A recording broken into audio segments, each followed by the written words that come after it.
नमस्ते sir. Slope tends to infinity का सो कि यही मतलब होता है कि परपेंडिकुलर मार गया वो माइनस इन्फिनिटी नीचे की तरफ माइनस पाई बाय 2 बना गया। हाँ भाई।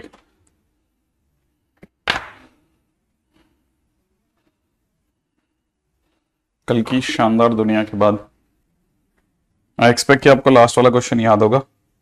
परपेंडिकुलर डिस्टेंस तक लिए थे अपन, है ना? ठीक है। क्वेश्चन है फाइंड परपेंडिकुलर डिस्टेंस ऑफ 1, -7। ठीक है। From 2x - y + 3 = 0। आंसर सोच लीजिएगा आप फटाफट से।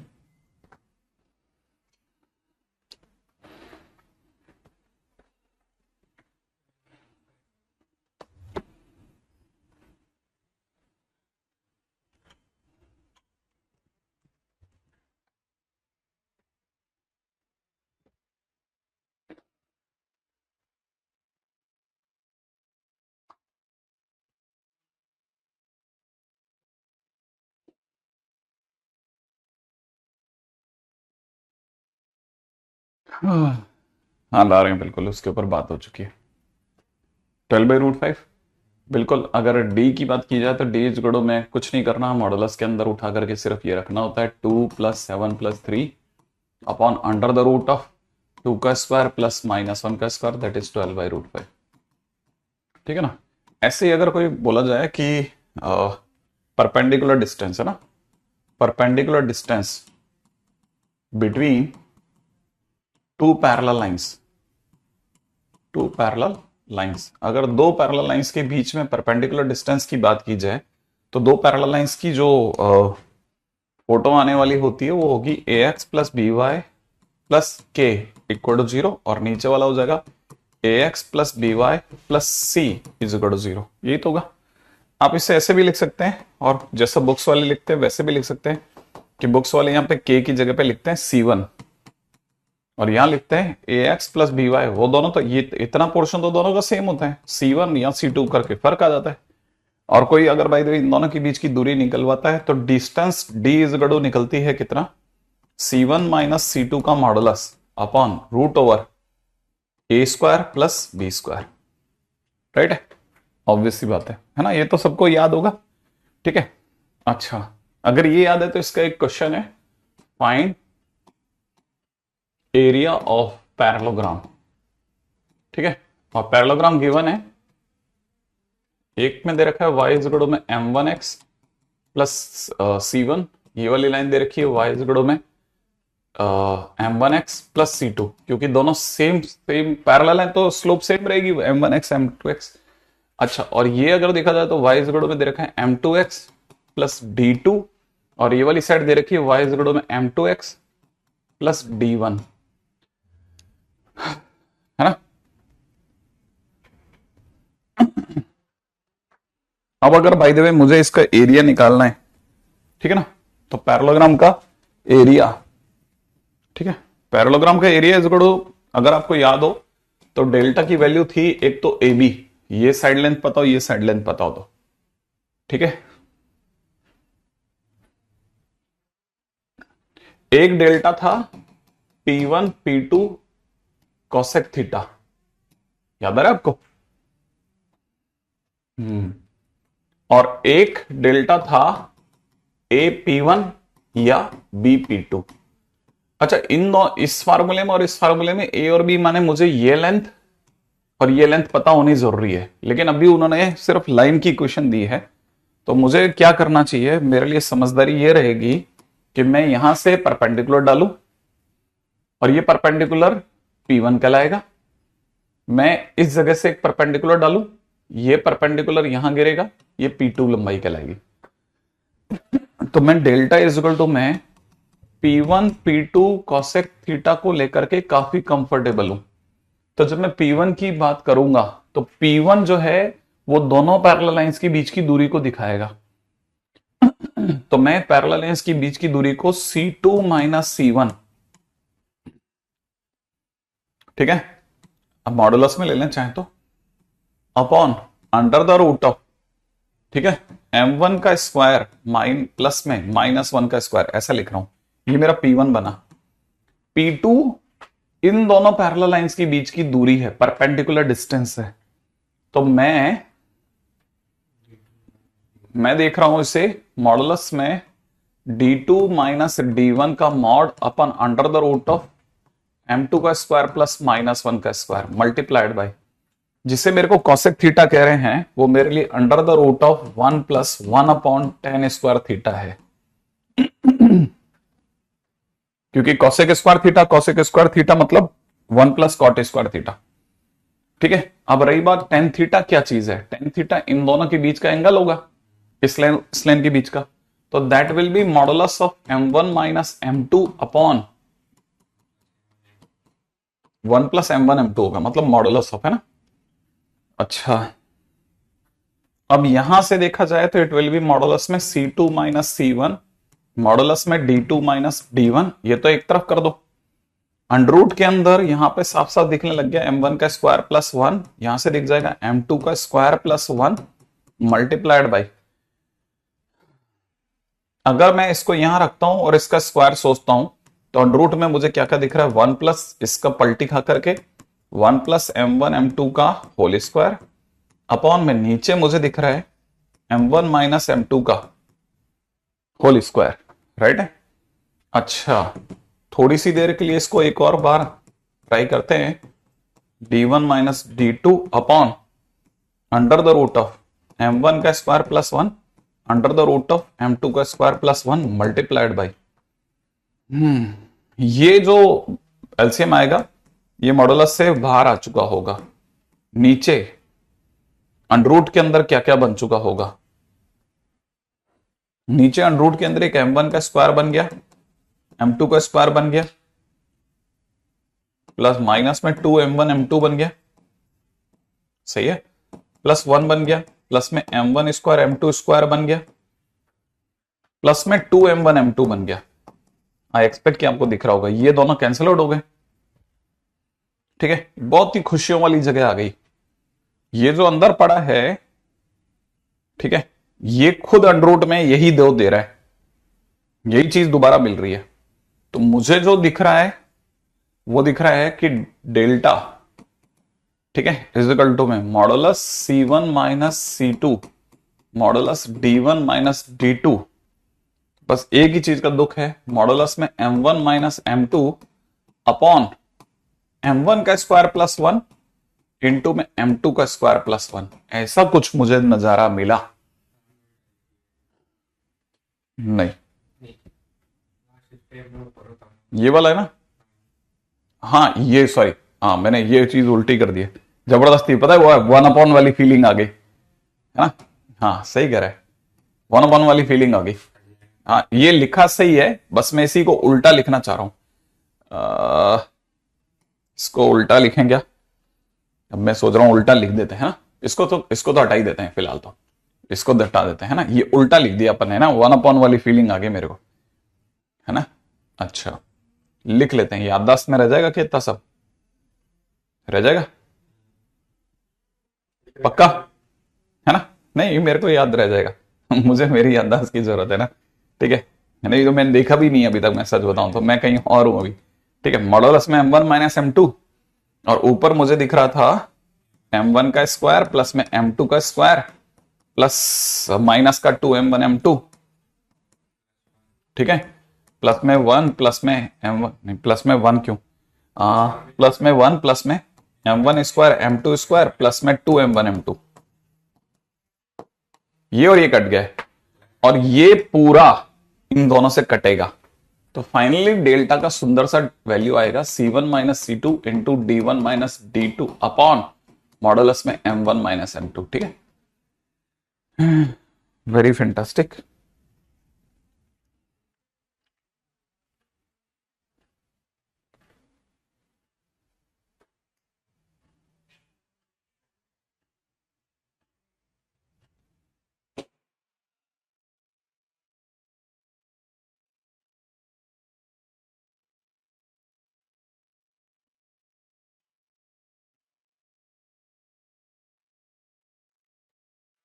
ठीक है, सर P1 ले सकते हैं, नहीं BP1 कैसे ले सकते हैं, बी हमारे पास में लेंथ कहां से लाएंगे यार।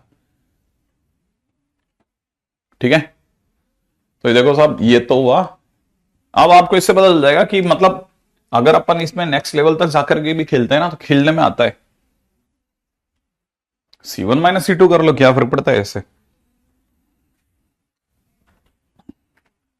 हाँ भाई नेक्स्ट है ना, क्वेश्चन में है area of equilateral triangle.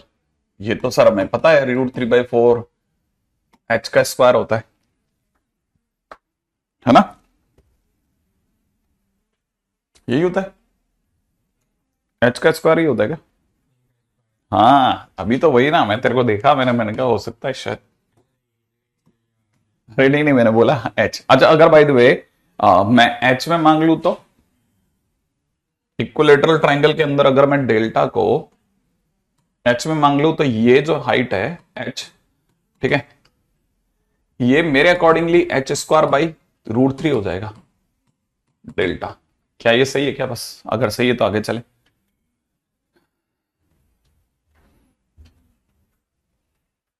Yes Navjot exactly सही है। ठीक है,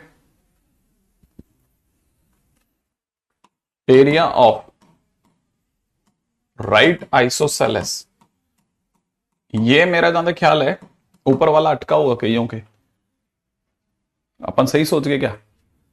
क्या किसी को याद है कि ये अगर ये a है तो जो h है वो a sin 60 होगा।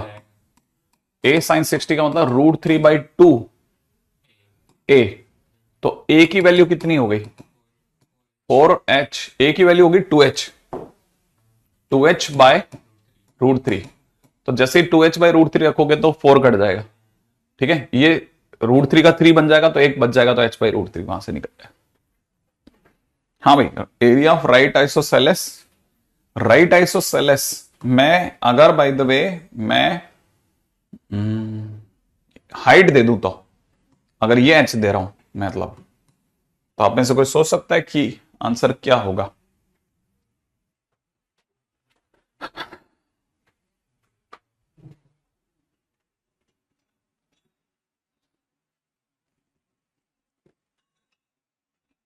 ये याद है तेरे को कि ऐसा अपन ने कभी जिंदगी में किया था कि अगर ये हाइट अगर p हो, ये एंगल अगर थीटा हो, तो ये p/cos थीटा, याद आ रहा है कुछ था। और ये p/ ऐसा था क्या, ये सही है या उल्टे थे। सही है पक्का।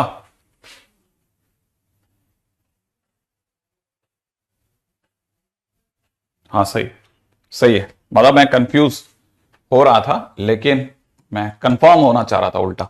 तो फिर ये तो h/1/√2 होगा, h/1/√2 हो गया ना, तो ये भी h/1/√2 होगा।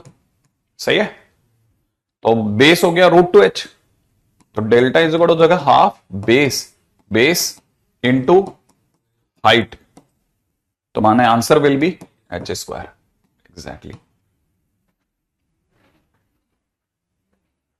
ठीक है, इस बहाने से सब पुराना रिकॉल रिकॉल रिकॉल रिकॉल। ठीक है, क्वेश्चन में दे रखा है, मैं आपको दे रहा हूं 3 लाइंस। कौन कौन सी 3 लाइंस हैं। L1 करके पहली लाइन है x प्लस में 2y प्लस में 3 इक्वल टू 0। L2 करके दूसरी लाइन है x में 2y minus 7 equal to 0। L3 करके तीसरी लाइन है 2x minus y minus 4 equal to 0। ठीक है ना, form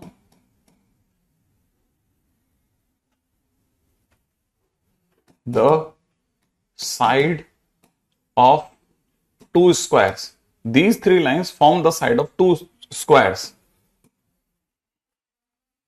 Find the equation of fourth side of each square. ठीक है, form the side of each square. सही है। अच्छा अब ये क्या स्टोरी है, ये कह रहा है कि अगर आप इसे ध्यान से देखो ना तो आपको पता चलेगा कि ये जो लिखा है ना x plus two y plus three equal to zero, और यहां लिखा हुआ है x plus two y minus seven equal to zero, दोनों पैरेलल लाइंस हैं। तो ये और ये पैरेलल लाइंस हो गई, राइट है। ये वाली लाइन और ये वाली लाइन पैरेलल लाइंस हो गई। इससे अपन लिख लेते हैं x plus two y plus में थ्री इक्वल टू जीरो, और ये x plus two y minus seven equal to zero. तीसरी लाइन जो है वो परपेंडिकुलर लाइन है इन दोनों की, क्योंकि देखो टू और वन स्वैप हो गए और y का साइन बदल गया, तो ये परपेंडिकुलर लाइन है। तो मैं यहां लिख रहा हूं two x minus y minus four equal to zero. अच्छा, अब कहां सर इसमें कौन से दो स्क्वायर दिख रहे हैं सर? ठीक है, इसमें जो दो स्क्वायर दिख रहे हैं वो ये वाले दिख रहे हैं। एक तो स्क्वायर यहां बन सकता है ना, ये स्क्वायर वन हो गया। एक स्क्वायर इस साइड बन सकता है, ये स्क्वायर टू हो गया। कैसे बनेगा सर? भाई पहले आप ये वाली डिस्टेंस पता कर लो। ये डिस्टेंस अगर d है तो ये डिस्टेंस भी d होगी, सही है। तो सर ये डिस्टेंस कैसे पता करें, ये हम बता देते हैं आपको। इसका c1 है 3 माइनस इसका है minus 7 upon under the root of 1 का स्क्वायर प्लस 2 का स्क्वायर, तो हम तो 10 बाई रूट 5, ठीक है ना। अंडर रूट 50 आ रहा है शायद, है ना। अंडर रूट 50 आ रहा है ना, 5 रूट 2 लिख दूं।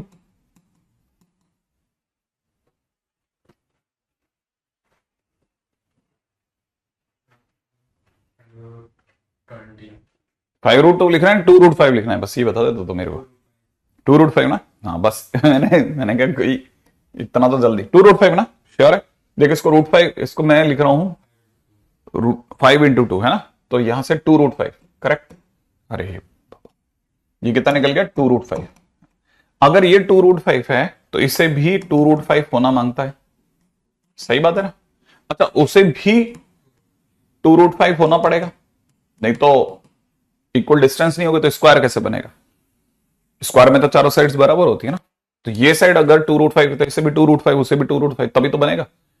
अच्छा, अब लेकिन सर ये वाली लाइन तो हमें पता ही नहीं है ना। हाँ, तो ये एक्चुअल में आधी पता है, 2x माइनस वाई तक पता है, प्लस का k मान लो, राइट है। तो इनकी डिस्टेंस k की टर्म्स में अगर सर निकालते हैं तो डिस्टेंस d डैश जो निकलेगा वो निकलेगा k प्लस 4 का मॉड अपॉन रूट 5, सही है। ये डिस्टेंस निकलना चाहिए। अब ये डिस्टेंस और ये दोनों बराबर होने चाहिए, तो यहां पे बोलेंगे कितना, k plus 4 upon root 5 should be equivalent to two root 5। इसका मतलब सीधी सी बात, k plus 4 is equal to 10 या k plus 4 is equal to minus 10। तो k की एक सुंदर वैल्यू आ रही है 6 और एक वैल्यू आ रही है माइनस 14। इसीलिए L4 करके जो चौथी लाइन हो सकती है उसके दो आंसर हो सकते हैं। एक आंसर होगा 2x minus y plus six is equal to zero, और दूसरा आंसर होगा 2x minus y minus 14 equal to zero. ये दो आंसर हो जाएंगे L4 के, राइट है।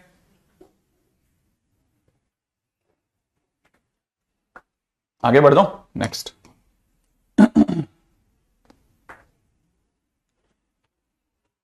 ठीक है, चलिए अगला question.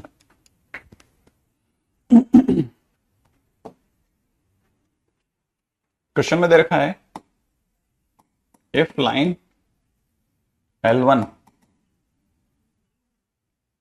ax plus by plus p equal to zero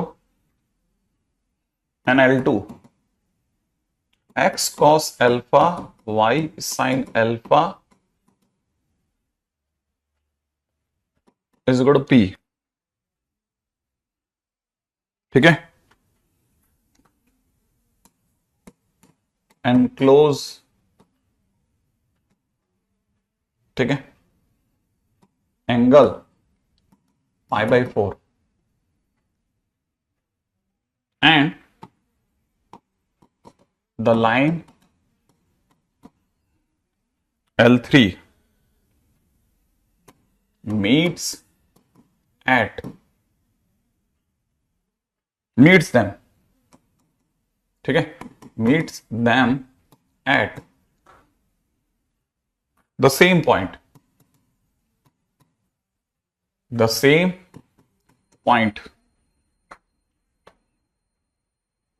find a square plus b square,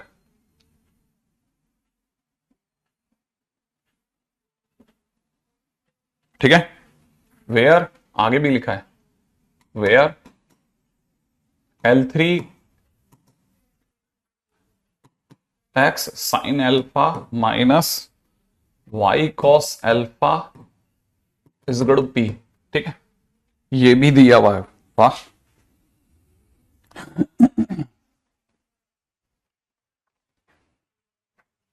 दो मिनट आप कम से कम इसका डायग्राम तो सोचो क्या कहना चाह रहा है ये, ठीक है, ताकि आपका पता रहेगा ना तो आप बना पाओगे।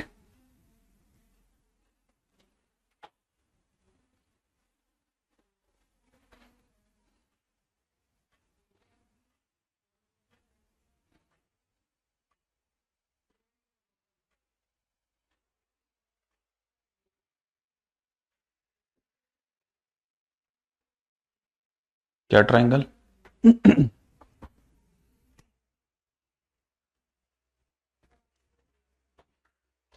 L2 तो सर लाइन है, हाँ L2 भी लाइन है, L1 L2 करके ये दो लाइंस हैं जो π/4 एंगल बना रही है। अभी वो देख लेंगे जो भी होगा। बिल्कुल आशीष एकदम सही बोल रहा है, L2 जो होगा वो नॉर्मल फॉर्म दे रहा दिखा रहा है, बिल्कुल दिखा रहा है। यही तो सबसे बढ़िया चीज है कि आपको अगर चीजें याद रहेंगी ना तो आप बना के खेल जाओगे। हाँ देखो, अब आगे बोल रहा है एक और बंदा, आदर्श बोल रहा है कि L2 L3 परपेंडिकुलर है, एग्जैक्टली ठीक है। एक सेकेंड, L3 क्या दिया है? अरे ये P नहीं है। अच्छा एक सेकेंड, एक और चीज भी क्लियर कर दूं ना, ये P नहीं है ना, ताकि आपकी क्लैरिटी और बढ़ जाएगी। ये 0 है।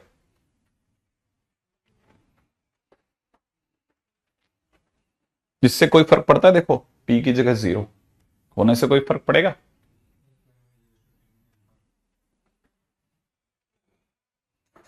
हाँ L1 L2 दोनों परपेंडिकुलर हैं, इसमें तो कोई डाउट ही नहीं है। कोई और खास बात जो इस लाइन को देख के लगे आपको? कोई और ऐसी चीज जो आपको इस लाइन को देख के स्ट्राइक कर रही है? ये ध्यान से देखोगे तो y is equal to mx है, ये ओरिजिन से पास होगी। ये ओरिजिन बिल्कुल एग्जैक्टली ये ओरिजिन से पास होगी। आरुष एकदम सही बोले तुम। अगर ये ओरिजिन से पास होगी ये, और साथ में ये देखो फर्स्ट पॉइंट ये रहा, सेकंड पॉइंट जो स्ट्राइक करता है L1, हाँ L2 परपेंडिकुलर L3, जो तो समझ में आ रहा है लिखते चलते हैं कि देखो L2 जो है वो तो कुछ ऐसे जा रही है और उसकी जो डिस्टेंस है ना ओरिजिन से वो भी P है, क्योंकि ये तो बिल्कुल स्ट्रेट वे साफ समझ में आता है। ये वाला एंगल अल्फा है, ये भी समझ में आता है, ठीक है ना। अच्छा जो हमारी लाइन है, ठीक है L3, ये L2 बनाया पहले मैंने। अब L3 परपेंडिकुलर है और वो ओरिजिन से भी पास हो रही है, तो ये जो P वाली लाइन है ना, यही इसी पे से ऊपर से निकल जाएगी, क्योंकि ये भी तो परपेंडिकुलर है। तो जो ये लाइन होगी ना ऐसे, ये L3 है, सही है। अच्छा और अब L1 किसी π/4 एंगल से जा रही है भाई, ठीक है। L1 जो है वो किसी π/4 एंगल से जा रही है, नहीं वो तो अपन अपन मान रहे हैं ना, ठीक है। वो किसी π/4 एंगल से जा रही है, मतलब अपन ऐसा कुछ ले लें, क्या कहते हो आप? ये वाला एंगल π/4 हो गया, ये L1 है भाई। ए और बी पता नहीं है तो वो तो खुद को एडजस्ट कर लेंगे ना। अभी सही है क्या डायग्राम? फटाफट से ये देख लो आप कि हाँ भाई सर ये बराबर है। हाँ। क्या कहते हो आप? करेक्ट है? नहीं मेरे को पहले ये देखना है कि ये सही है क्या, एक बार जरा ये देख लें क्या। लेकिन सर L3 भी सेम पॉइंट पे मिल रहा है, ये सेम पॉइंट पे मिल रहा है L3, ये क्या है मतलब L3 मतलब यहां मिल रहा है L1 L2, मतलब L3 कहां है? फटाफट फटाफट बताओ। एल, बस एक एक छोटा सा काम और खत्म। आगे 2 लाइन के अंदर खत्म है क्वेश्चन, 2 लाइन में खत्म है, इसकी भी गारंटी देता हूं। बस अब L1 की पोजीशन डिक्लेयर कर दो। गुलशन कह रहा है ये सेम पॉइंट में मीट करेगा। क्यों मीट करेगा भाई? L1 जो है वो सेम पॉइंट पर क्यों मिलेगा? क्यों, कहां दे रखा है? Meet at the same point, yes exactly. ठीक है, इसका मतलब ये कि ये लाइन यहां से दिखाना बेवकूफी है। अब मुझे π/4 एंगल पे दिखानी है आपको लाइन। अब मुझे π/4 एंगल पे दिखानी है तो या तो मैं ऐसे दिखाऊं या फिर ऐसे दिखाऊं। तो मैं सोच रहा हूं कि आपको दिखाने के लिए आपको दिखाने के लिए एक काम करते हैं, ठीक है ना, ये थोड़ा आगे बढ़ा देता हूं और यहां से दिखा देता हूं। ठीक है, ये वाला एंगल हटा लेते हैं। ठीक है, और यहां से दिखाता हूं आपको लाइन थोड़ा सा क्या चल रहा है, थोड़ा सा ऐसे दिखा देते हैं, थोड़ा एक बार काम निकल जाएगा तो काम निकाल लेते हैं। ठीक है, ऐसे दिखा देता हूं मैं L1 लाइन। ठीक है, अब ये वाला एंगल हम कहते हैं भाई सब 45 डिग्री है, π/4 है ना। L1, ये L1 लाइन है हमारी। ठीक है, थोड़ी दिखने में गंदा हो गया डायग्राम, लेकिन ऐसा काम निकल जाएगा। और अगर ये सही है तो आप मेरे को क्या क्या बता सकते हो?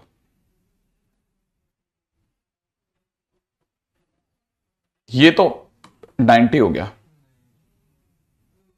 सही है। क्या ये π/4 हो गया? ये वाला एंगल π/4 हो गया? क्यों? क्योंकि ये वाला π/4 है तो ये π/4 हो गया। अच्छा, अगर मैं इस पे परपेंडिकुलर डालूं, ये लाइन का नाम है ax plus b y plus p equal to 0, यही है ना। अगर मैं इस पे परपेंडिकुलर डालता हूं तो जो d निकलेगा, ठीक है ना, जो ओरिजिन से जो परपेंडिकुलर निकलेगा उसकी लंबाई, ठीक है, mod p upon under the root of a² plus b² होगी। ठीक है ना, इसकी लंबाई।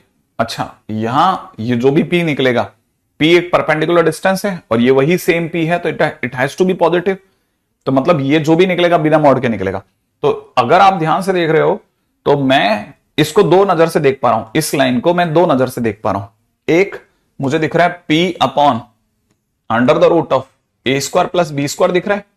अच्छा, अगर ये p है, ये π/4 है, तो ये वाला जो साइड होगा ये p cos π/4, और ये वाला जो साइड होगा, क्योंकि परपेंडिकुलर तो यहां बढ़ रहा है, तो ये p sin π/4 होगा। तो मैं यहां पे बोल सकता हूं p sin π/4 माने p/√2। तो इसका तो क्वेश्चन खत्म हो गया। a² प्लस b² बराबर 2, मैच करा लिया अंदर अंदर का।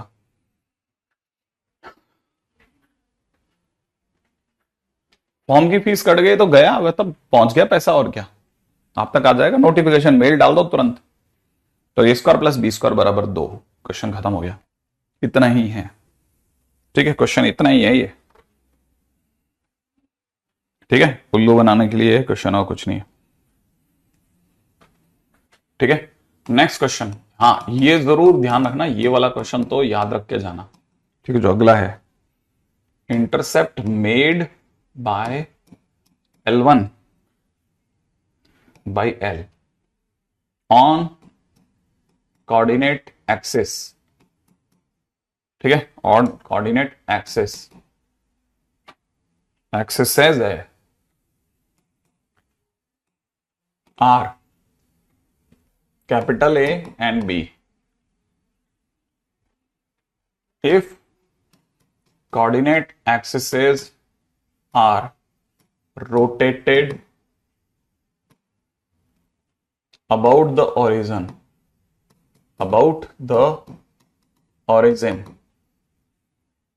and the two new intercepts are capital P and Q, find relation between A, B, P, Q. Find relation between A, B, P, Q. Exactly Ashish, बिल्कुल सही बात है।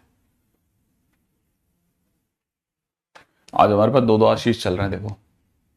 ठीक है, एक की आईडी है 389993, एक की है 38292, है ना।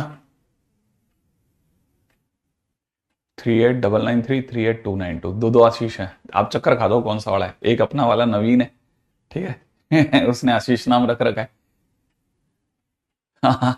देखो उसने लिख भी दिया सर मैं नवीन ठीक है। एक बार पता क्या हुआ, इसको डांट पड़ गई दूसरे आशीष के चक्कर, और सर मैं तो नवीन हूं सर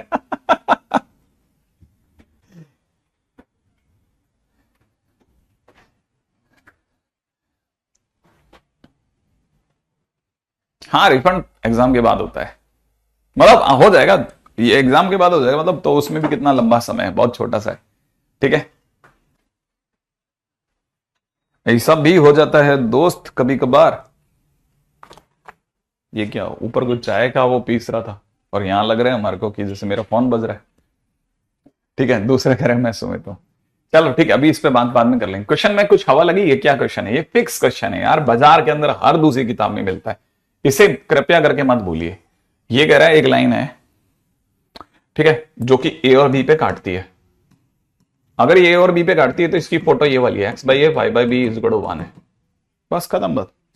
लाइन ये रही, सडनली क्या हुआ ना कि लाइन यही रही और अपना जो एक्सेस है वो अपनी ही एक्स मतलब अपने ओरिजिन पे हल्का सा रोटेट कर गया। अब रोटेट कर गया तो भाई ऑब्वियस ही बात है कि वो कुछ ऐसा बन गया और इधर से कुछ ऐसा चला गया, यही तो हुआ होगा। अब रोटेशन करा तो ऑब्वियस ही बात है इंटरसेप्ट भी बदल गए, अब नया इंटरसेप्ट आ गया पी और क्यू, ठीक है, लेकिन ऊपर वाले की कृपा से ओरिजिन तो वही है ना, तो ओरिजिन वही है, लाइन वही है, तो पूरी कहानी में origin and line are intact, दोनों इंटैक्ट हैं, वो वही वैसे के वैसे। तो अब अगर बाय द वे ऐसा है तो इसका मतलब ये कि फिर दोनों अगर वहीं के वहीं है तो इसका मतलब ओरिजिन से इस पर दूरी भी वैसी है, ठीक है। अच्छा लेकिन अगर बाय द वे कोई पूछे कि सर अगर by the way axis rotate कर गया कुछ थीटा एंगल से तो कोई फर्क नहीं पड़ा क्या लाइन के क्वेश्चन पे? हाँ, ये ओल्ड सिस्टम में अगर जाके देखते तो ओल्ड सिस्टम में आपकी इक्वेशन ये थी, और नए सिस्टम की अगर हम लोग बात करते हैं ना, ठीक है, तो नए सिस्टम में, ठीक है, नए सिस्टम में एक्स बाई पी प्लस में y by q is equal to 1 होगी। लाइन वही है लेकिन क्योंकि अब इंटरसेप्ट ही बदल गया तो मतलब इक्वेशन में थोड़ा तो फर्क डालेंगे या सेम थोड़ी ना रखेंगे, ठीक है, लेकिन ओरिजिन से डिस्टेंस वैसी है ना, और distance from origin in both cases is same. तो अगर सर अगर दोनों सेम है, ठीक है, दोनों डिस्टेंसेज अगर सेम है तो ओरिजिन की इससे जो डिस्टेंस होगी वो तो सर मॉडुलस में -1 upon under the root of x के कोफिशिएंट का स्क्वायर प्लस वाई के कोफिशिएंट के स्क्वायर के बराबर होगी। और यहां पर नए वाले के अंदर भी अगर ओरिजिन से दूरी निकालता हो तो -1 upon under the root of 1 upon x के कोफिशिएंट का स्क्वायर प्लस में 1 अपॉन वाई के कोफिशिएंट के स्क्वायर के बराबर होगी। तो finally I can say 1 upon A square plus 1 upon B square is equal to 1 upon P square plus 1 upon Q square होगा। बस ये रिलेशन आ गया, रिक्वायर्ड रिलेशन है, बस बात खत्म है। ये इतने छोटे छोटे क्वेश्चन होते हैं इसमें, ठीक है, इसमें कोई ऐसा कोई लंबा चौड़ा इसमें कोई मिरेकलस क्वेश्चन नहीं है, फिक्स क्वेश्चन है। यही क्वेश्चन उठ करके 3D में चला जाता है। उसमें क्या होता है, ये लाइन प्लेन बन जाती है। अब लाइन ही प्लेन बन जाएगी तो बस 3 आइटम आ जाते हैं, 1 अपॉन ए square, 1 upon B square, 1 upon C square, या 1 upon P square, 1 upon Q square, 1 upon R square, ठीक है ना। बस ऐसा दिमाग में भर लेना आप। तो ये रिलेशन है, ध्यान रखना, रिक्वायर्ड रिलेशन, ठीक है। अगले बढ़ नेक्स्ट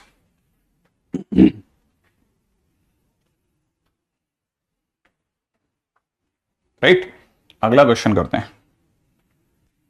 अगला बहुत ही इंपॉर्टेंट टाइटल है, पैरामीट्रिक इक्वेशन ऑफ लाइन, ठीक है। एज एक्सपेक्टेड कि ये भी सबको आइडिया होता है sir parametric equation of line, ठीक है। ये अपने आप में मोस्ट इंपॉर्टेंट टाइटल माना जाता है लाइन के अंदर। जिसको पैरामीट्रिक इक्वेशन ऑफ लाइन समझ में आती है तकरीबन 25% समझ में आ जाता है उसको, है ना। अब ये क्या चीज है sir parametric equation of line? Parametric equation of line जो है वो बेसिकली आपको एक तरह की फ्रीडम देती है कि आप किसी भी लाइन पर कहीं से कहीं भी पहुंच जाओ, हम आपको नया कोऑर्डिनेट बता देंगे आप कहां पहुंचे, बस आप दूरी बता दो और लाइन बता दो, ठीक है, जिस कोऑर्डिनेट से चले हैं उससे कितना चले हैं बस ये बता दो, बस दैट्स इट। हम आपको गारंटेड बता देंगे आप यहां पहुंच गए। तो मतलब ये कि इट टेल्स न्यू कोऑर्डिनेट, ठीक है ना, at distance r from old coordinate. कौन सा है ओल्ड कोऑर्डिनेट? x1 y1। आप बस लाइन बताओ, है ना, ऑन लाइन, जैसे सपोज अगर आपने लाइन ही lx plus m y plus n ले ली, इस ये लाइन है, इस पर ये कोऑर्डिनेट है और उस पर r दूरी पे मैं आपको नया कोऑर्डिनेट बता देता हूं। तो कैसे बताओगे सर? ये आपकी लाइन थी, ठीक है, एक्स एक्सिस पे कुछ थीटा वीटा तो बना ही रही होगी डेफिनेटली, उस पर कोई पॉइंट था x1 y1, आप r चले तो r डिस्टेंस किस साइड चले आपको बताना पड़ेगा, ऊपर चले कि नीचे चले तो आप ही बताओगे ना। लेट्स कॉल इट आप ऊपर की तरफ चले, r डिस्टेंस पे पहुंचे तो जो नया कोऑर्डिनेट होगा वो x2 y2 होगा, ठीक है, और दूरी अब क्या है, खास बात ये वाली जगह थीटा है, ये एंगल थीटा बन गया। तो एक तरह से आप x1 से, क्योंकि ओरिजिन पे कहीं तो ये दूरी x1 भी काउंट में आ रही होगी ना, ठीक है ना, ये जो दूरी होगी that will be r cos theta, this is r sin theta, यही तो होगा, ठीक है। तो जो आपका x2 y2 हो गया, आपको नहीं लगता कि अब आप x2 y2 के बारे में प्रेडिक्ट कर सकते हैं कि सर x2 जो हो गया x1 plus r cos theta हो गया, तो x2 इज इक्वल टू कितना हो गया, x1 plus r cos theta हो गया। वैसे ही y2 जो हो गया वो कितना हो गया, y1 plus r sin theta हो गया। सही बात है ना। तो इसका मतलब ये कि दोनों ही केसेस में मैं अगर r की वैल्यू निकालता हूं तो x2 माइनस x1, सही है, अपॉन cos थीटा, ठीक है, और यहां से देखा था तो r की value y2 minus y1 upon sin theta, और इन दोनों को भिड़ा देना, ही इज माय आंसर, ठीक है। तो वैसे बेसिकली है ना, ये इतना ही रखा जाता है, ये इतना ही काफी है, यही काफी है। New coordinate is equal to old plus distance plus cos theta, ठीक है। न्यू कोऑर्डिनेट का y इज इक्वल टू पुराना y1 plus distance sin theta, इतना ही काफी होता है। फिर भी जैसे बुक वाले क्या लिखते हैं वो भी बता देता हूं, ठीक है। बुक वाले लिखते हैं इस x2 को, ठीक है, x और y मान लेते हैं क्योंकि नया कोऑर्डिनेट है, तो इसे लिखते हैं, क्या लिखते हैं बता देता हूं, x minus x1 upon cos theta, y minus y1 upon sin theta is equal to r, ठीक है। और इसमें कहते हैं कि इसमें जो बदल सकता है वो r है, x1 x2 x1 वगैरह नहीं बदल सकता क्योंकि वो तो फिक्स पॉइंट है, नहीं तो आप अगर उसी को बदल दोगे तो फिर हम बदलते ही रहेंगे और उससे r दूरी पे चलते ही रहेंगे, तो नए नए पॉइंट आते रहेंगे, वो तो हो ही नहीं सकता। तो इसलिए x1 y1 तो वहीं इंटैक्ट रहता है, वहीं रुका रहता है, और डिस्टेंस आप बढ़ा सकते हो, थीटा हम बदल नहीं सकते क्योंकि थीटा बदलने का मतलब लाइन ही बदल जाएगी। तो इस पूरी कहानी में थीटा अनचेंज्ड है, थीटा और x1 y1 अनचेंज्ड है, ठीक है। तो इसीलिए बदल कौन सकता है, r चेंजेबल है, इसीलिए बेचारे को एक नया नाम दिया गया, हम हिंदुस्तानी को फंसाए रखने के लिए, पैरामीटर है सर यहां पे r, ठीक है, ऐसे। Okay okay okay okay okay okay okay okay, ठीक है। खैर फिलहाल आप इतना सा दिमाग में रखना है ना, अब जब तक इसके क्वेश्चन नहीं बनेगा ना, क्वेश्चन ही सबका मूल है, यूं समझ लो, बस क्वेश्चन आ गया सब आ गया, क्वेश्चन नहीं आया कुछ नहीं आया, ठीक है। और इतना मैंने जब इसके लिए बोल दिया मोस्ट इंपॉर्टेंट, तो वाकई कुछ ना कुछ तो काम का होगा ही होगा। तो क्वेश्चन में चलते हैं, ठीक है। If ABC is an equilateral triangle, find A as shown in diagram. मैं एक डायग्राम बना रहा हूं, उसको देख करके ए बताने का है, राइट है। और डायग्राम में क्या दे दिया इन्होंने, डायग्राम में दे रखा है एक ट्राइंगल, ठीक है, इक्विलेटरल ट्राइंगल है। वैसे तो कुछ इक्विलेटरल ट्राइंगल की हल्की सी फील ले लेते हैं। ए बी सी, बी दे रखा है 3 2 और ये दे रखा है 7 4, ठीक है। और अपने को ए बताने का है, माने कोई दो कोऑर्डिनेट देकर के इक्विलेटरल ट्राइंगल के अंदर, हाँ सर्कल के केस में क्या होता है ना, सर्कल के केस में रेडियस इंटैक्ट रहती है और थीटा बदलता रहता है क्योंकि वो उसका काम तो घूमना है। अच्छा अभी इस पे बात कर रहे थे अपन, क्या बात कर रहे थे कि इसमें ए कैसे बताएंगे? देखो उसने हमारे को इक्विलेटरल ट्रायंगल बोला है। इक्विलेटरल ट्रायंगल समअप होता है, देखो अगर ध्यान से देखोगे तो अपने को पता चल गया। पहली बात तो इसको अगर मैं इससे मिलाता हूं तो एक तो ये मीडियन है, ऑल्टीट्यूड भी है, तो मतलब ये 90 है। अच्छा ए इसने नहीं कहा ऊपर है, ए नीचे भी हो सकता है, क्योंकि उसे बस इक्विलेटरल ट्रायंगल बना के देना है। तो टू पॉसिबल केस ऑफ ए, एक तो जो फोटो में दिख रहा है वो है ही, एक नीचे भी आ सकता है। तो टू पॉसिबल केसेस ऑफ ए हो गए, है ना। तो एक का नाम ए, एक का नाम ए डैश रख लेते हैं। तो पहली बात टू पॉसिबल ए होंगे, ठीक है। फर्स्ट थिंग फर्स्ट, ये इसका मिड पॉइंट हो ही गया, तो मिड पॉइंट हो जाएगा 5,3, ठीक है। अच्छा ये जो लाइन है बीसी लाइन, इसका टेन थीटा अगर कोई मतलब m निकालता है तो 4-2/7-3 निकलता है, दैट इज 2/4, माने हाफ निकल गया। अगर ये इसका m अगर हाफ है, ठीक है, तो इसका m डैश -2 होगा। अब m डैश -2 होगा ऐसा अपने को लगा, लेकिन हमको अंदर तक ये बात समझनी चाहिए कि जो हमारा tan थीटा है वो -2/1 है। तो ट्रायंगल की नजर में ये 2 ये 1, तो ये √5 होता है। तो cos थीटा जो होगा और जो sin थीटा होगा वही बहुत इंपॉर्टेंट है बस। अब tan थीटा जो है वो एक नेगेटिव नंबर है, तो इसका मतलब ये कि ऑब्ट्यूज एंगल बना रहा है ना। अगर ये ऑब्ट्यूज बना रहा है तो ऑब्ट्यूज का मतलब 90 से ज्यादा, माने क्वाड्रेंट द्वितीय, सेकंड क्वाड्रेंट में cos नेगेटिव होगा, तो वी कॉल इट 2/√5 माइनस का। और साइन थीटा जो होगा it has to be positive, क्योंकि सेकंड क्वाड्रेंट और फर्स्ट क्वाड्रेंट दोनों में साइन थीटा पॉजिटिव होता है, इसलिए ये नेगेटिव नहीं होगा, ये बनाएगा 1/√5। तो cos थीटा बन गया माइनस का 2/√5, ठीक है। क्या बेस के, अच्छा सॉरी 2/1। तो यहां से देखा जाए तो cos थीटा की जो भी वैल्यू निकलेगी वो नेगेटिव निकलेगी, दैट विल बी माइनस का 1/√5 और इट इज 2/√5, करेक्ट है। तो हमारे पास में cos थीटा sin थीटा बन गया। अच्छा अब मैं यहां से मतलब मेरे को पता चल गया मेरे को चलना है यहां से। अच्छा चलना किस डायरेक्शन में? sin थीटा cos थीटा आ गए। अब ऊपर जाना है कि नीचे जाना है ये पहले मेरे को डिसाइड करना पड़ेगा, और कितना जाना है, ठीक है ना। तो मुझे पता होना चाहिए कि ये जो डिस्टेंस है ना, ये यहां से यहां तक की डिस्टेंस, ये h इक्वल टू में √3/4 a होती है, सही है। अच्छा तो जो r हो गया, ठीक है, यहां तक की बात तो cos थीटा sin थीटा में निकली। अब सेकेंड पॉइंट चलना कितना है, ठीक है, तो अपन इसको लिख लेते हैं, ठीक है। सेकेंड पॉइंट चलना कितना है, चलना कितना है इंप्लाइज, अगर भाई कोई पूछे चलना कितना है तो इसका मतलब मुझे r पता होना चाहिए, r है ना। अच्छा r इज √3/4 a माने इन दोनों के बीच की दूरी, क्योंकि ये a है, ये भी है, ये भी है, तो दैट इज √7 - 3 का स्क्वायर माने 4 का स्क्वायर, प्लस 4 - 2 का मतलब 2 का स्क्वायर, है ना। तो 4 और 16 120, 120 का मतलब हो जाएगा 2√5, तो 115/2 चलना है, सही है। क्या 3/2 होगा? हाँ तो ये देख लिया, सही है ना।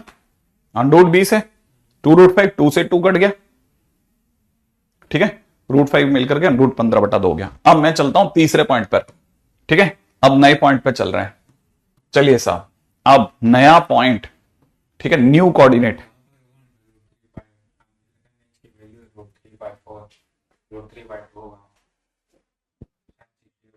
हाँ सही बात है, ये गलती करी अपने, √3 वो 3/2 बोल रहे हैं। हाँ मैं भी वहां से मेरे को भी हिंट हुआ था कि यार वो कुछ तो पकड़ रहा है, मेरे को लगा शायद वो ये गलती कर गया है, ये 3 की जगह 3/2 देख रहा है। तो मैं आया था वहां तक, मैंने भी देखा था, ठीक है।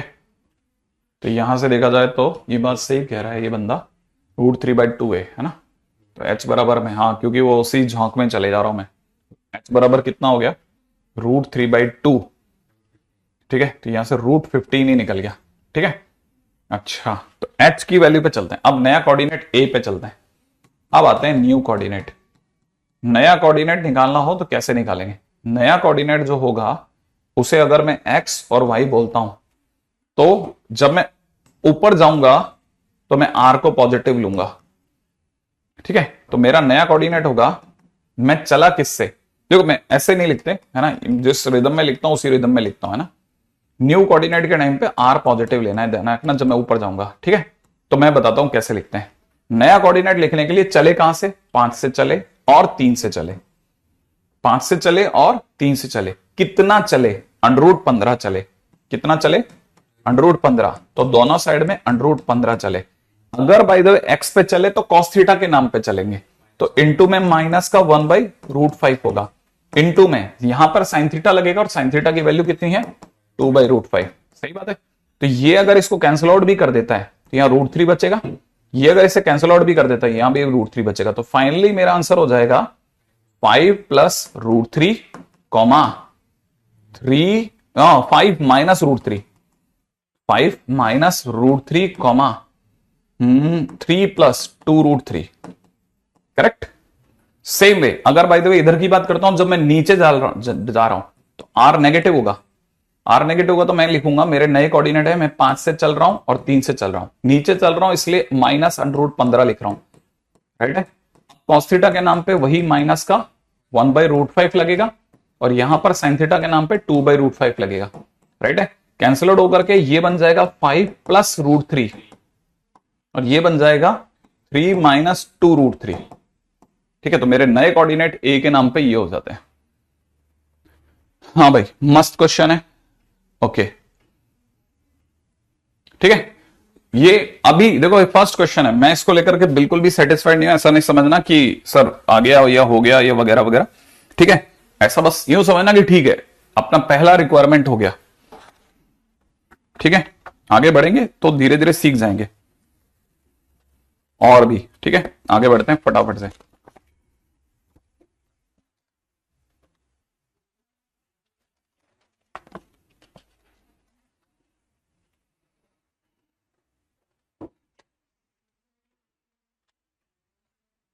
हाँ भाई, अगला क्वेश्चन है, ठीक है।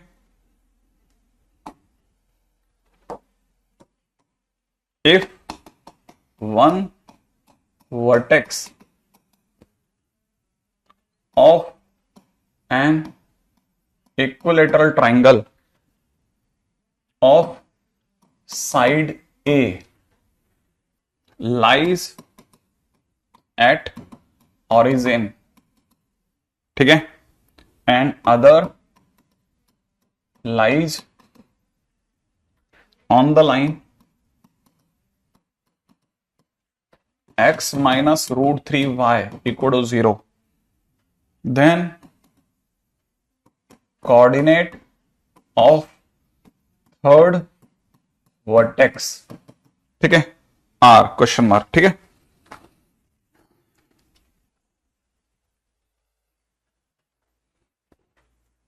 ठीक है, अच्छा अब जरा इसको भी समझते हैं। वो इसको देखोगे तो धीरे धीरे हैबिट में आ जाएगा। देखो कह रहा है कि इक्विलेटरल ट्राइंगल जो है उसकी लंबाई मतलब साइड लेंथ ए है, ठीक है। उसमें से एक वर्टेक्स ओरिजिन पे आता है और जो दूसरा है वो x - √3y पे आता है। तो पहली बात तो ये y = 1/√3x है, माने ये इसका थीटा जो है वो 30 डिग्री है, ठीक है। तो कहने का मतलब ये कि ये हमारा एक्सिस का सिस्टम, एक कोई 30 डिग्री पे जाती हुई लाइन भी है, उसमें से एक इक्विलेटरल ट्राइंगल का एक पैर जो है वो तो ओरिजिन पर है और दूसरा ए डिस्टेंस पर इसी लाइन पर कहीं है, ठीक है, इसी लाइन पर कहीं है, ठीक है। तो कहता है कि हमने आपको 2 वर्टेक्स बता दिए, तीसरा आप खुद मेजर करो और बताओ थर्ड वर्टेक्स क्या होगा।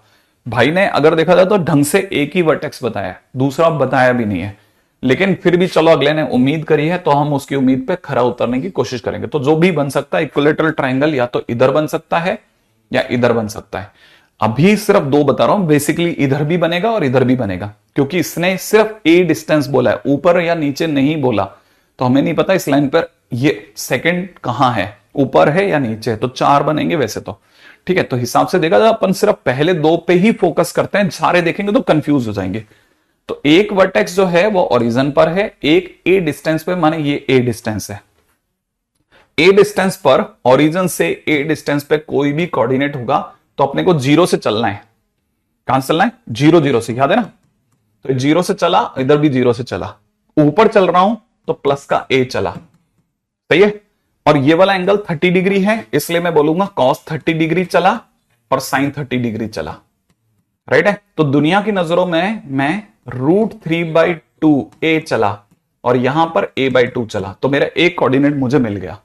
तो पहला काम मेरा सक्सेसफुल हुआ। और ये आने का मतलब है, अगर आपको ये कोऑर्डिनेट आ गया तो इसका मतलब आपको गारंटेड है ना, अब आप पैरामीट्रिक इक्वेशन सीखने लग गए। तो पहली चीज यहां खत्म करते हैं, ठीक है। अच्छा, अब हमारे को पता होना चाहिए कि जो भी थर्ड कोऑर्डिनेट होगा वो ऑब्वियस ही बात है यूं परपेंडिकुलर जाने वाली लाइन पे स्टेबल होगा, यूं परपेंडिकुलर जाएगी वो लाइन। अच्छा, आपको जान करके अच्छा लगेगा, ये अगर 30 है, ये अगर 90 है, तो ये 60 होगा, तो ये वाला एंगल 120 हो गया। समझ रहे हो आप, ये वाला एंगल 120 डिग्री हो गया। तो पहली बात, इस लाइन के लिए मेरे को थीटा ही मिल गया। अब आप मेरे को बस ये वाला पॉइंट दे दो।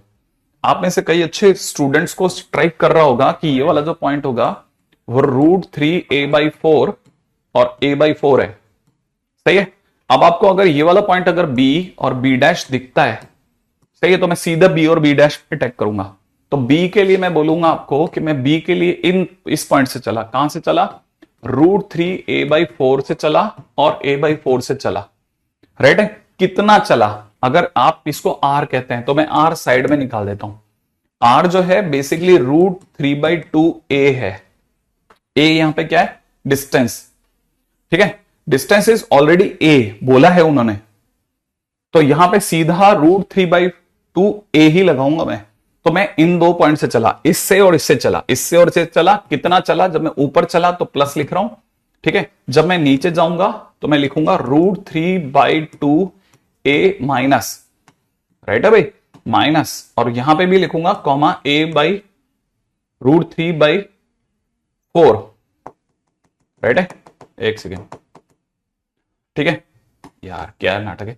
ठीक है, अब मैं यहां पे लिखूंगा b' के लिए लिखूंगा √3a/4 और ये कितना? a/4। नीचे चला तो माइनस, नीचे चला तो माइनस। सही है, आगे बढ़ते हैं। अच्छा, यहां पर अगर देखा जाए तो मैं कितना चल रहा था? जब मैं ऊपर चल रहा था प्लस करूंगा, प्लस करूंगा, नीचे चलूंगा तो माइनस करूंगा। अच्छा, बस मेरे को सिर्फ इतना करना है कितना चला, यहां से यहां तक मैं कितना चल रहा हूं। तो मेरी डिस्टेंस r की वैल्यू कितनी निकली थी? √3a/2। तो मैं यहां लिखूंगा √3a/2 चला। ठीक है, यहां पे भी √3a/2 चला, यहां पे भी √3/2 चला, लेकिन नीचे की तरफ चला इसलिए माइनस लिख रहा हूं।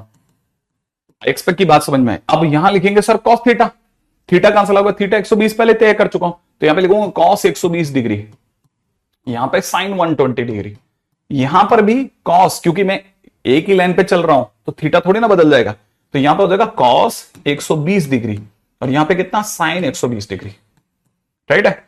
अच्छा, अब cos 120 होता है माइनस का हाफ, तो ये हो जाएगा माइनस का हाफ, तो ये हो जाएगा √3a/4 माइनस, ये हाफ होने की वजह से यहां पे भी मुझे दिखेगा √3a/2, 4 यहां पे मुझे दिखेगा √3a/4, ये माइनस का हाफ होता है, ये √3/2 होता है, √3/2 होता है, तो ये हो जाएगा a/4 प्लस 3a/4। सही है, तो मेरे इस पॉइंट के शानदार कोऑर्डिनेट निकल रहे हैं 0, माने ये y एक्सिस पे निकल रहा है और मैं काफी क्लोज था इस डायग्राम के। अच्छा, अब इसकी बात करते हैं, तो ये हाफ देगा माइनस का, तो ये प्लस हो जाएगा, तो यहां से मेरे को मिलेगा √3a/4, ठीक है, प्लस √3a/4। सही है। अच्छा, यहां पे मेरे को मिल रहा है a/4, ठीक है, माइनस यहां मिलेगा √3a/2 इंटू √3/2, तो एक तरह से 3a/2 है ना भाई, 3a/4, 3a/4, मस्त गेम। ये बन गया 2 टाइम्स, ये 2 कट गया, तो ये हो जाएगा √3a/2 कॉमा √3a/2 है, √3a/2 कॉमा माइनस का a/2। अब उधर के दो का आप हिसाब लगाना, ठीक है। एक क्वेश्चन तबीयत से कर लो, बस आप एक क्वेश्चन तबीयत से कर लो, तबीयत से, मतलब अभी तो आपको इधर का आपको खुद ही बनाना है, ये इधर भी बनेगा एक सेल, ध्यान रखना आप, ठीक है। और इस पॉइंट के कोऑर्डिनेट कितने हो जाएंगे?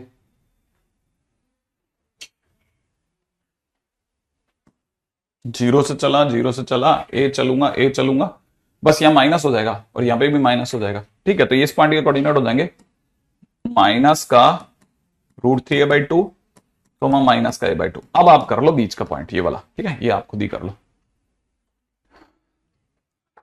ऐसा, बाकी आप कर लेना।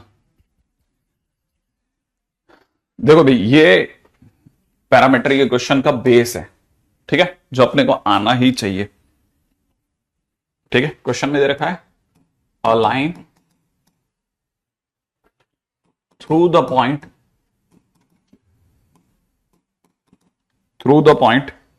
A -5, -4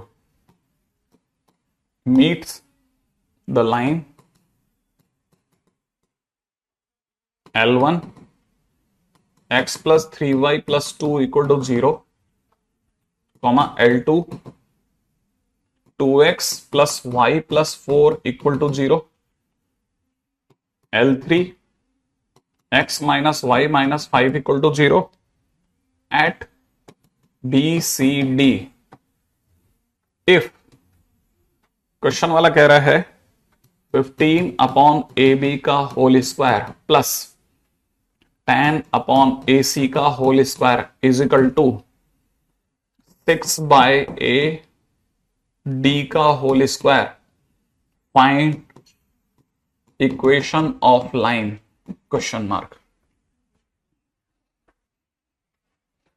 नहीं, इमेज से नहीं निकाल सकते उसको, कैसे निकालोगे इमेज से?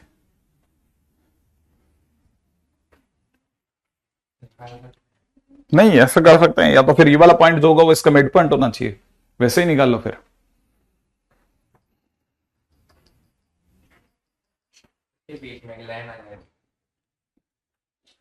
हाँ, ये जैसे मतलब, लेकिन इमेज में निकालोगे उतना जितना फार्मूला उतने में तो निकाल के पटक देंगे अपन, दोबारा वापस घूम कर वहीं आ जाएगा। ठीक है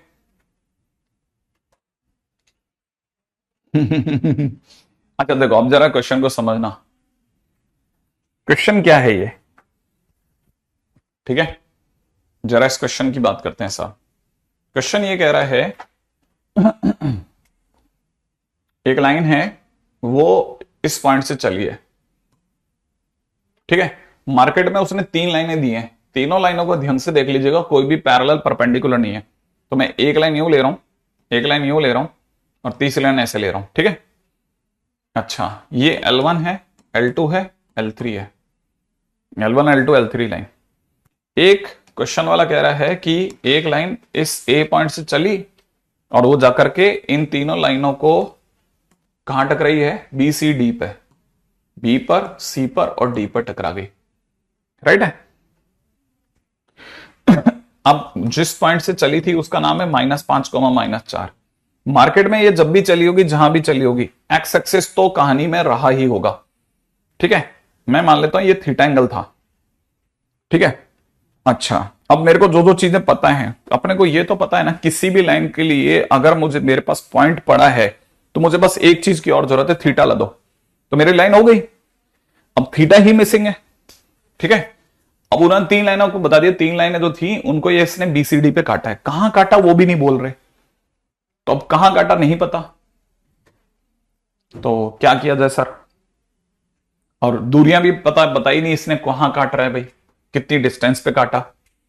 ठीक है, लेकिन मैं एक बात जानता हूं, मैं ये जानता हूं कि मैं अगर इस दूरी को, ठीक है ना, D1 मान लेता हूं, कितना D1, तो मैं इस पॉइंट के नकली कोऑर्डिनेट सोच सकता हूं, और वो कोऑर्डिनेट होंगे कि मैं इस पॉइंट तक जाने के लिए, ठीक है ना, इस पॉइंट तक जाने के लिए, है ना, मैं कितना चल रहा हूं, मैं -5 से चल रहा हूं और -4 से चल रहा हूं।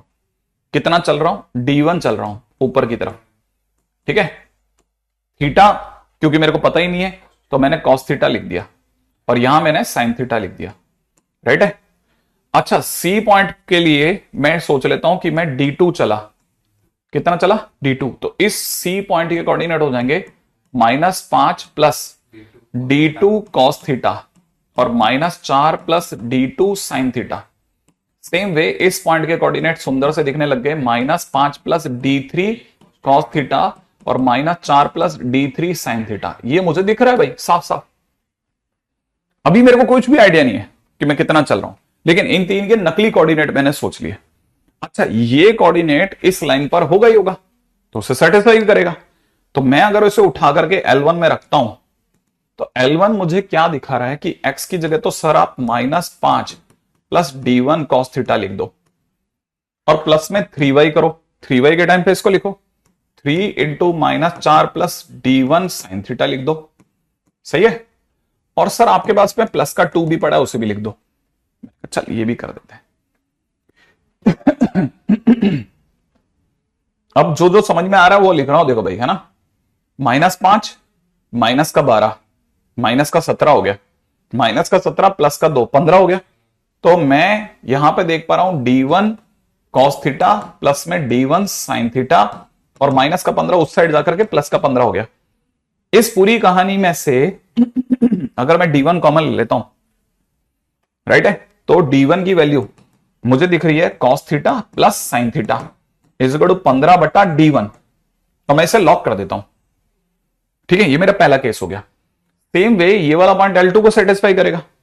तो अगर ये L2 को सेटिस्फाई करेगा, तो L2 को सेटिस्फाई करने पर ये पॉइंट उठा के मैं L2 में रख दूं इसमें, तो मैं लिख सकता हूं 2x, x की जगह लिख सकता हूं -5 plus D2 cos theta, right है, 2x प्लस y की जगह लिख सकता हूं -4 प्लस D2 sin थीटा, और यहां पे लिख देता हूं प्लस का 4 बराबर 0, राइट है। तो ये माइनस का 4 माइनस का 10 माइनस का 14 माइनस का 14 और 4 माइनस का 10, उधर जाकर के 10।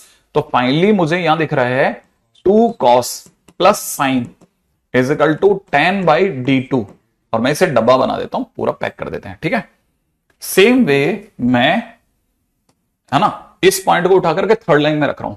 थर्ड लाइन ये रही, तो मैं x की जगह रखूंगा ना, तो ये हो जाएगा x -5 प्लस D3, क्या,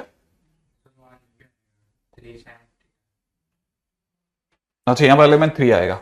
ठीक है, अच्छा यहां हो जाएगा -5 प्लस D3 x की जगह पर D3 cos थीटा, और ये तो हो गया कितना, x रखा, y की जगह मैं ये रखूंगा, तो ये हो गया x माइनस y की जगह जब मैं ये रखूंगा तो ये हो जाएगा -4 plus D3 sin theta x minus y -5 बराबर 0।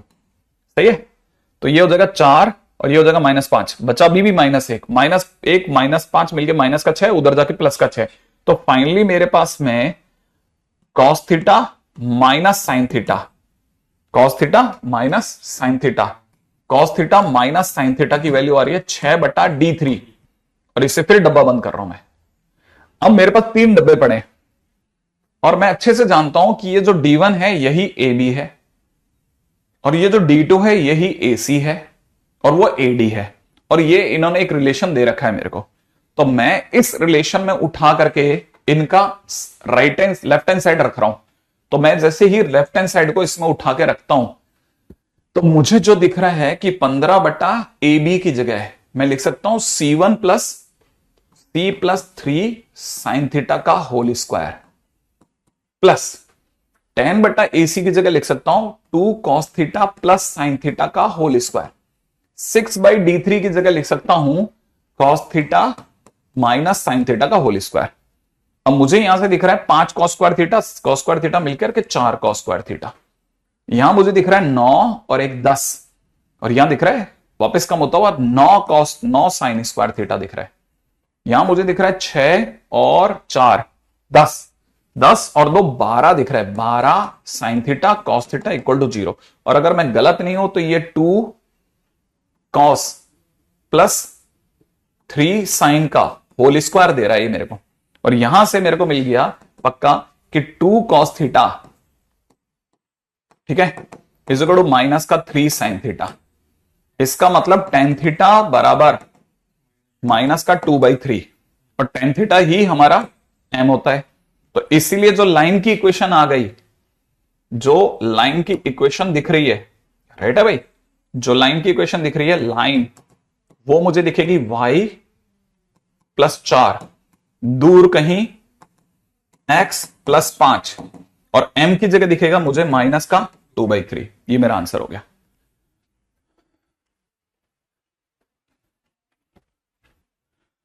आई एक्सपेक्ट कि ये आपको क्वेश्चन अब थोड़ा पकड़ में आया होगा कि इन्होंने बहुत स्मार्ट गेम खेला है कि D1 यहां माना, यहां पे D2 माना, यहां पे D3 मान के 3 कोऑर्डिनेट पैरामीट्रिक निकाल लिए। इन पैरामीट्रिक कोऑर्डिनेट्स को उठा करके इन 3 लाइनों में रखते हैं तो कॉस और साइन में 3 रिलेशन मिलते हैं। वो तीनों रिलेशन ऑलरेडी एक रिलेशन में। अब ये वैल्यू उठा करके यहां रखने के बजाय हम साइन थीटा और कॉस थीटा जो इनके लेफ्ट हैंड साइड पे बनाए वो उनको रख रहे हैं, तो उससे हमारे पास साइन और कॉस से tan आ जाएगा, माने m आ जाएगा, और उस m को हमने यूज करा। ठीक है, ये ऑलरेडी एक बार आईटी में आ चुका है और इसके बहुत प्रोटोटाइप्स मेंस में रनिंग है। ठीक है, तो ये देखा जाए तो इंपॉर्टेंट क्वेश्चन है क्योंकि मेंस आपका समय तो लेना चाहेगा ही चाहेगा। तो that's the way it is a very nice question. ठीक है, और ये जो भी मैंने चित्रकारी करी है, सो थोड़ा आप स्क्रीनशॉट रख करके या जूम करके,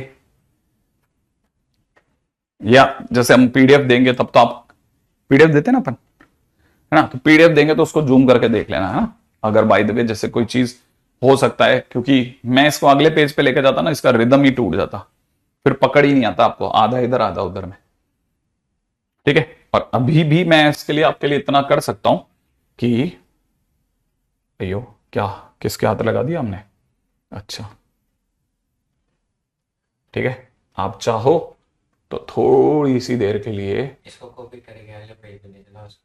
इसको कैसे कॉपी करते हैं, देख लो इसको पहले। इसको बैक ले ले, पक्का है ना, तेरे को आता है, चल क्या करना है बता। पहले तो जैसे शुरुआत में था जैसे लो से पहले एक मिनट क्या करना है, हाँ अब स्लाइड सिलेक्ट कर देना, उस पर जाओ स्लाइड ये, अच्छा फिर इस, ओ मैं समझ गया, फिर क्या करेगा, कॉपी करके, बीच वाला। हाँ मैं समझ गया, कॉपी करके, अब हाँ सेकंड पेज में कर दो जूम। नहीं जूम करेंगे तो फिर फंस जाएगी ना गाड़ी। अच्छा चल मैं समझ गया तू क्या कहना चाहता है, ये मैं समझ गया तू क्या कहना चाहता है, ये कहना चाहता है कि पहले इसे हटा लो। ठीक है, एक काम, दूसरा एक बार के लिए इसे भी हटा लो। ठीक है, अब जो बच गया उसको कह रहे, इसको थोड़ा अपन बड़ा कर लेते हैं, कुछ ज्यादा नहीं हो गया, और इसको इधर लगा देते हैं। ठीक है, आप में से कई लोगों का कुछ तो दिखेगा ही दिखेगा।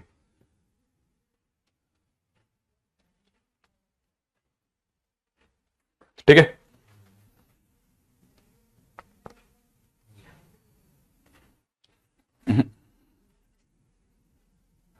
वीडियो में फिर भी मैं अपनी तरफ से एक बार दिखा दूंगा ना, कुछ तो क्लैरिटी होगी, है ना। हालांकि बहुत ज्यादा अच्छा क्वेश्चंस में से एक माना जाता है, इससे तो मैं किसी हालत में मिस नहीं होने देना चाहता था कि यार ये तो करेंगे ही करेंगे अपन। ठीक है,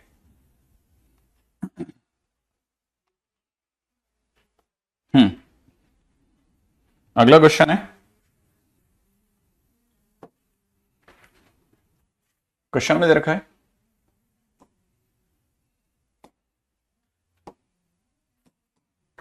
two sides of rhombus,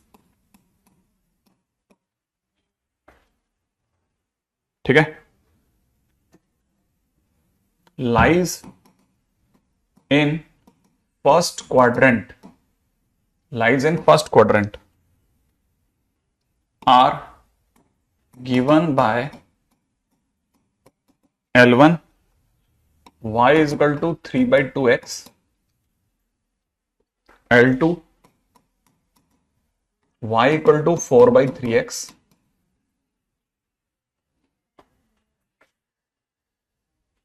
if length of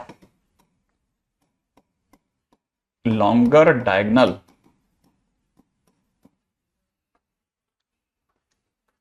OC is equal to 12, find equations of other sides। ठीक है, find equation of other sides.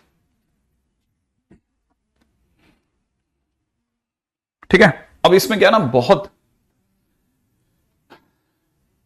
ठीक है ठीक है, two sides of rhombus lies in the first quadrant are given by, देखो इसने एक diagonal दिया है ओसी, पहले मैं इसके इर्द गिर्द ही सारी कहानी लगाता हूं, और क्योंकि रोम्बस की बात है तो अपन को तो काजू कतली बनानी है, वो अपन ने बना ली है ना। अच्छा, अब इसमें थोड़ी सी गड़बड़ हो गई ना, काजू कतली दिखने में पतंग बन गई है ना, काइट बन गया, लेकिन चलो बस संभाल लेंगे लोग, ठीक है। ये अपनी काजू कतली है, ठीक है, इसका नाम ओसी है और ये लेंथ 12 दे दी है, राइट है। और मैं आपको ये भी बता सकता हूं कि बस मुझे ये 12 दे करके इन्होंने एक बहुत बड़ी गलती कर दी है। मैं इस पॉइंट के कोऑर्डिनेट के काफी करीब पहुंच गया, मुझे पता है मैं 0 और 0 से चलाऊं और मैं ऊपर चलाऊं, इसलिए प्लस का 12 चलाऊं, प्लस का 12 चलाऊं। अब उसमें मुझे cos थीटा sin थीटा का नजारा वो दोबारा देख रहा हूं मैं। मुझे एक बात समझ में आ गई है कि ये L1 है और ये दे रखी है y इक्वल टू 3/2x, सही है। ये मुझे दे रखा है y इक्वल टू में 4/3x, डन, सही है। मुझे तो ये एंगल चाहिए और मेरे को ये एंगल मिला और मेरा काम निकला, मतलब मैं आपको C बता दूंगा, ठीक है ना, ठीक है। नहीं, अब देखो जरा ध्यान से समझना, बस एक छोटा सा पत्ता और गेम फिनिश इसका। ये θ1 है, ठीक है, ये θ2 है, ये अल्फा है, तो बीच वाला कौन है, अल्फा। पहला वाला कौन है, θ1, दूसरा वाला कौन है, θ2। मैं एक बात जानता हूं कि ये जो बचा हुआ हिस्सा है ये अल्फा माइनस θ1 है। भाई ये वाला जो हिस्सा होगा ना, ये कितना होगा, अल्फा माइनस थीटा, अरे अल्फा में से θ1 कम कर दो। अच्छा, जो ऊपर वाला हिस्सा होगा वो अगर आप ध्यान से देख रहे हो तो θ2 में से अल्फा हटा दो, ठीक है। और बाई चांस ये रोम्बस है, रोम्बस से तो दोनों बराबर होंगे, तो मेरी पहली लाइन ये कहती है मुझे कि alpha minus θ1 is equal to θ2 minus alpha. और इसी चीज के लिए आप बैठे हो यहां, ये चीजें आप समझ में आ जाएगी ना। आप में से कई बच्चों की जिंदगियां निकल गई, अरे सर यही चीज चाहिए थी। अब आप में से कईयों को ये पता चलेगा तो आपको ये भी पता चलेगा सर इसका मतलब 2 अल्फा बराबर θ1 प्लस θ2 है। इसका करोगे क्या सर, मैंने कहा मैं tan पहनाऊंगा, उससे क्या होगा, tan 2 alpha is equal to में tan θ1 प्लस θ2 दिखेगा, और समझदार व्यक्ति इसे देखेगा m1 प्लस m2 अपॉन में 1 minus m2 m1 m2। Sir इसका करेंगे क्या, मैंने कहा देख भाई, ठीक है, मेरे को यहां से ये चीज पता चल गई, इसको थोड़ी सी देर के लिए सेपरेट मारते हुए देखते हैं। tan 2 alpha is equal to m1, m1 हमारे पास 3/2 है और वो 4/3 है, अपॉन में 1 माइनस 3/2 मल्टीप्लाइड बाई 4/3 हो गया। तो ऊपर मेरे पास में एलसीएम आ रहा है 6 या 9, 17/6 पक्का पूरा लिख दूं, ये बता रहे 17/6 आ गया, ठीक है। तो ऊपर का कितना आ गया, 17/6, नीचे का आ गया 6 में से 12 गया, माइनस का 6/6, सही है। तो ये माइनस का 17/6 आ गया। ये कौन आया, tan 2 अल्फा। लेकिन सर आपको tan 2 अल्फा की जरूरत ही कहां थी सर, आपको तो tan अल्फा की जरूरत थी सर, सही है। अरे तो मेरे लिए तो फायदा हो गया ना, tan 2 अल्फा आ गया। तो क्या मैं ये नहीं जानता क्या कि अब मुझे 2 tan alpha upon 1 minus tan square alpha is equal to minus 17/6 से tan अल्फा निकालना है, और tan अल्फा जैसे आएगा मेरे को cos अल्फा sin अल्फा मिल जाएगा, सही बात है ना। और जैसे ये मिलेगा मैं उठा करके यहां रख दूंगा, हाँ या ना। उससे क्या हो जाएगा सर, उससे आपका आंसर थोड़ी ना आ जाएगा सर। मैंने कहा कैसे नहीं आएगा, क्या बात कर रहे हो तुम। ये लाइन अगर y इक्वल टू 3/2x है, तुमको नहीं लगता कि ये लाइन और ये लाइन पैरेलल है, तो y equal to 3/2x plus c1 की तो दरकार है, ठीक है। और ये वाली जो लाइन है ये y इक्वल टू में 4/3x प्लस c2 है, तो c2 की तो दरकार है। वो कब मिलेंगे c1 c2, जब ये बस ये वाला पॉइंट होगा सेटिस्फाई करेगा, c1 c2 निकल जाएगा, क्वेश्चन का आंसर हो जाएगा, और यहां से आप बना के ले जाओगे सारा question. That's the way, it is a very very good question. इस तरह के क्वेश्चंस ऑलरेडी मेंस और एडवांस में पूछे जा चुके हैं, ठीक है। तो चलिए सब, आज के दिन का लेक्चर तो यही, हालांकि मैंने सोचा था आज एसटीएल खत्म कर देंगे, लेकिन स्ट्रेट लाइन में अब वो बाइसेक्टर रह गया और पेयर ऑफ स्ट्रेट लाइन रह गया, ठीक है। और बाकी कुछ बेसिक लोकस के क्वेश्चन रह गए, तो मेरा नेक्स्ट लेक्चर में तो we are definitely going to finish it.